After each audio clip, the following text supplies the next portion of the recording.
David Rodríguez, the man of the moment with the icicle kick that has been now seen literally around the world. And of course, that little snow dive celly as well. A moment that will forever go down in Canadian soccer history, and a moment that brought about all kinds of reactions from around the world of football and even beyond. Gianni Infantino also had this to say, a long Instagram post that wrapped up with "Football unites us, whatever the weather." And then the Canadian Premier League put this out. Unreal. 786 million reached across 173 countries. And yeah, I agree, that is a Puskas award worthy, no doubt. Well, joining us now is the midfielder, David Rodríguez of Atlético Ottawa, the player who had that unbelievable moment. David, thanks so much for joining us. Oh my gosh, what has this time been like for you? How much was your phone just like blowing up after that goal?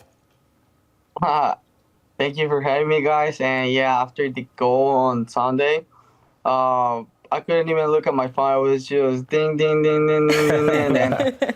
And it was amazing. And as for now, it's just really nice to see that my goal has reached, my goal in the league has reached over 800 million people. It's just amazing to see it. Okay, I wonder how many of those were like your friends and family. But no, it's been seen by so many people. What was like the coolest message or repost that you saw from a celebrity or somebody cool? I don't know. It was just nice to see all the Footy pages putting me on their Instagram, like Overtime 433, like those pages that you see videos and now you see one of your goals in there. It's just nice. And of course, like the FIFA president putting on their Instagram is just really good for myself and for the league. So outside of the incredible goal, outside of the match-winning feeling, at what point during the match did you ever have the feeling or possibly have this feeling of, this is insane, look at all the snow, look at what we're doing right now? I don't know. I think that feeling I had it like all the day. Walking to the car, seeing that it was snowing. When we got to the stadium, the field was looking wide already. And I don't know, I think I was just more enjoying it, and I was just excited to play than anything else.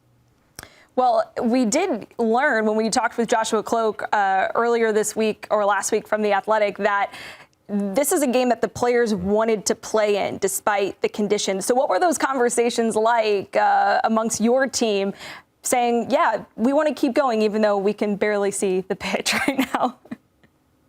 No, at one point I was asking my teammates, are we going to be able to play? Of course I wanted to play, but like I never thought it was going to be possible to do it, and I'm glad they actually let us play. And it was just a great experience that not a lot of players get to do, playing the snow, especially with that much snow. So it was just amazing. Okay, so David, you went from being like, I don't even know if we can play in this game, to then doing one of the most difficult things that you can do on the pitch, which is a bicycle kick, and then in those conditions. So can you just take us through that moment? Did you have a feeling when your foot connected with the ball, okay, this felt good, this is going in? No, really nothing went through my mind. It was just like something I had to do. We were losing 1-0. I had no time to put the ball in my feet and get a good shot. So it was something that I was like, I'm just going to do it, and I'm glad it worked out. So we were just having this conversation about the calendar change, the schedule change that's happened in Major League Soccer. I'm sure you've heard a lot about it. Looking at the Canadian Premier League and looking at soccer in North America as a whole, what sort of advantage do you think that might give your team to be in that sort of environment, say in February, March, when I've been to Ottawa? It's cold, man. There's a lot of snow still on the ground. Yeah, it's going to be a lot of snow. And I mean, it's good and bad for some teams. And of course, for home advantage, people's not used to playing that conditions. Of course, the ball moves different, and might have to play with different ball like we did. So it could be a good or bad thing, but hopefully it works out for everyone. Yeah, it looks like it's kind of no problem for you right now. You clearly were right at home playing in the snow, but your career includes playing in places like North Texas, San Luis, Dallas, Austin. I mean, these are some very warm, even hot places. So how on earth did you end up playing in the snow, and how hard was that for you to acclimate to playing in Canada, a very cold place up there in Ottawa? Yeah, at first it was hard, of course. I was not used to too much cold.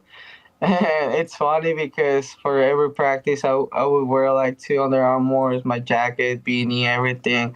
And my teammates were like, what are you doing? But like at the end, you just like get used to it. Like you actually get used to it. So at the end, for the final, it wasn't too bad. People asked me, were your feet cold? I was like, no, I was more cold in my hands than my feet.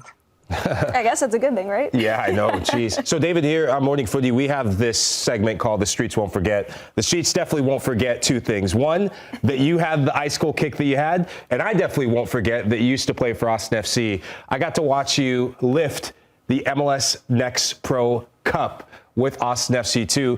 Take us through, what was that experience like, and how has that prepared you to do what you recently did in the Canadian Premier League, which is to be that match-winning player?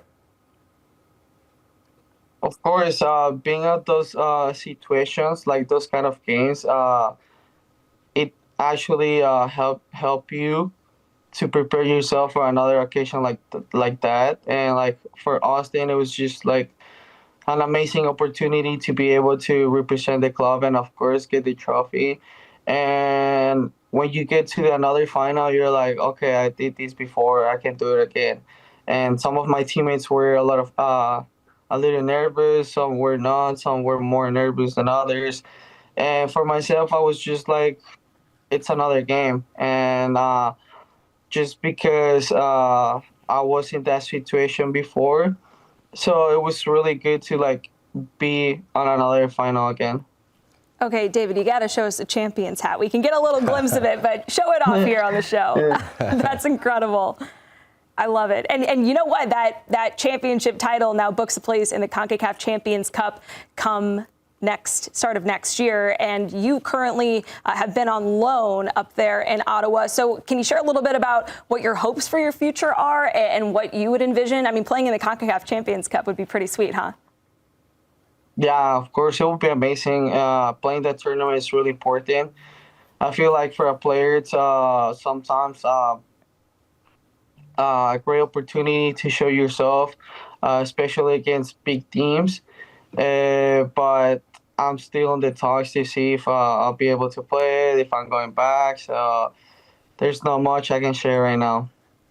All right. Well, awesome stuff, David. It's been so great to chat with you this morning here on Morning Footy, and keep enjoying that unbelievable moment. I know we have watched it a lot of times. It was blowing up in our group chat. Yeah, for sure. I have watched it a lot of times too, and just happy. And thank you guys for having me today.